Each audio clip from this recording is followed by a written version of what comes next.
Doctor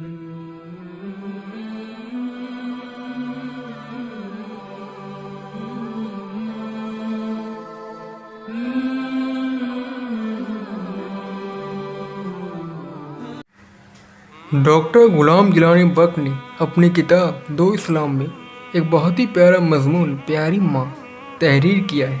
ہم چاہتے ہیں کہ ناصر کے شکریہ کے ساتھ وہ مضمون آپ کو بھی سنائیں۔ مرد اور عورت کے فرائض حیات پر نظر ڈالی جائے تو عورت بظاہر نہایت دکھیا نظر آتی ہے۔ جب تک بیٹی ہوتی ہے صبح سے شام تک گھر کے کام کاج میں مصروف نظر آتی ہے۔ چولہے کی صفائی، برتن کی صفائی، گھر کی صفائی، کپڑے دھونا، سب کے لیے کھانا بنانا، سب کو کھانا کھلانا وغیرہ۔ ماں بنتی ہے، جھمیلے اور بڑھ گئے۔ 9 مہینے تک کئی کلو کا بوجھ اٹھائے پھرنا، 9 مہینے کے بعد بچے کے پیدائش کی تکلیفیں، چیخیں اور کراہیں، اور جب اس مصیبت سے راحت ملی تو 2 سال تک بچے کو ہر روز خون جگر پلانا، جاڑے کی راتوں میں بار بار اٹھ کر بچے کا خیال رکھنا۔ خدا خدا کر کے جب پہلا چلنے پھرنے کے لائق ہوا تو دوسرا اوپر سے آ دھمکا۔ پھر وہی مصیبتیں، وہی 2 سال کا پریشان کن زمانہ۔ بچے کو سنبھالے یا چولہا دیکھے، گھر کی صفائی کرے یا روٹی تیار کرے، برتن صاف کرے یا دودھ کی بوتلیں دھوئیں۔ ایک جان اور لاکھوں بکھیرے۔ ایک بچے کا پالنا آرام و جان کی بہت بڑی قربانی مانگتا ہے، اور یہ مخلص پیکری ایثار اور سراپا محبت اس مشکل ترین فرض کو اس خوبی سے سر انجام دیتی ہے کہ اس پر ہزاروں جنتیں قربان کر دی جائے تو کم ہے۔ ایک مرتبہ پیارے نبی نے عورتوں کے ایک مجمع کو خطاب کیا اور فرمایا، جس عورت کے 3 بچے فوت ہو جائیں گے اللہ اسے جہنم کی آگ سے بچا لے گا۔ ایک عورت کہنے لگی، اور 2 بچے والی؟ آپ نے فرمایا 2 والے بھی جنت میں جائے گی۔ کتنا درست فرمایا تھا ہمارے حضور نے۔ سارا قرآن شاہد ہے کہ انسانی خدمت بہت بڑے اجر کا مستحق ہے، تو کیا بچوں کی پیدائش اور تربیت انسانی خدمت نہیں؟ کسی اندھے انسان کو راہ دکھا دینا، کسی بھوکے انسان کو کھانا کھلا دینا، کسی مریض کی عیادت اور اس کی دوا کا انتظام کر دینا، کسی یتیم کو 2 ٹک کپڑے سلوا دینا اور کسی ضعیف یا بیوہ کو سہارا دے دینا کوئی مشکل کام نہیں۔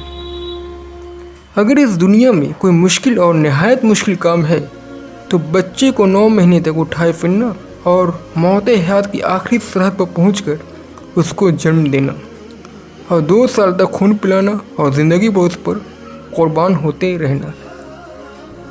کوئی اندازہ لگا سکتا ہے کہ انسانی خدمت کا یہ کتنا لاجواب اور عظیم شاہکار ہے۔ اس کائنات میں سب سے قیمتی دولت بے لوث محبت ہے۔ محبت کی کئی قسمیں ہیں، مثلا مال اور دولت سے محبت، اپنے آپ سے محبت، حسن سے محبت وغیرہ۔ لیکن محبت کی ان تمام قسموں کے پیچھے چند اغراض ہوتے ہیں۔ اگر کوئی محبت ان تمام کثافتوں اور خود گردیوں سے پاک اور ہر قسم کی علائشوں سے صاف ہوا کرتی ہے تو وہ ہے ماں کی محبت۔ وہ سامنے دیکھیے، مرغی کے بچے پر چیل جھپٹی اور کس بے قراری کے ساتھ اپنی پرواہ کیے بغیر مرغی شور مچاتے ہوئے ہوا میں اڑی اور اس کی کلگی اڑ گئی۔ ایک آنکھ بھی زخمی ہو گئی لیکن اس نے اپنے لگتے جگر کو موت کے پنجے سے بچا ہی لیا۔ کیا اس بچے سے مرغی کو کوئی غرض، کوئی وابستہ تھی؟ نہیں، ہرگز نہیں، بلکہ صرف ممتا، یعنی محبت کی خاطر محبت اور قربانی کی خاطر قربانی۔ میرا دعویٰ ہے کہ محبت کی یہ پاکیزگی ماں کے سوا کہیں اور قطعی نہیں ملتی۔ پیارے نبی نے بالکل صحیح فرمایا تھا کہ جنت تمہاری ماں کے پاؤں تلے ہے۔ عورت کی عظمت کا یہ کتنا شاندار اعتراف ہے، مگر ایک طرف تو عورت کی عظمت کا یہ اعتراف اور دوسری طرف اس سراپا محبت کی یہ توہین۔ یہ پیارے نبی فرماتے ہیں کہ میں نے جہنم میں اکثر دیکھا تو ان میں اکثر آبادی عورتوں کی نظر آئی، یعنی ایک طرف تو 2 بچے والی ماؤں کو جنتی بنایا جا رہا ہے اور دوسری طرف اس کے جہنمی ہونے کا ڈھنڈورا بھی پیٹا جا رہا ہے۔ چوریاں کرے تو مرد، ڈاکے ڈالے تو مرد، پاکٹ ماری کرے تو مرد، قتل کرے تو مرد، جوا کھیلے، نفرت و عداوت اور بغاوت کی آگ بھڑکائے تو مرد، بچوں، عورتوں اور بوڑھے کو نہایت بے دردی سے قتل کرے تو مرد، لیکن جہنم میں جائے تو عورتیں۔ کیا اللہ تعالیٰ کا عدل و انصاف کا یہی تقاضا ہے؟ یہ قطعی جعلی روایت ہے۔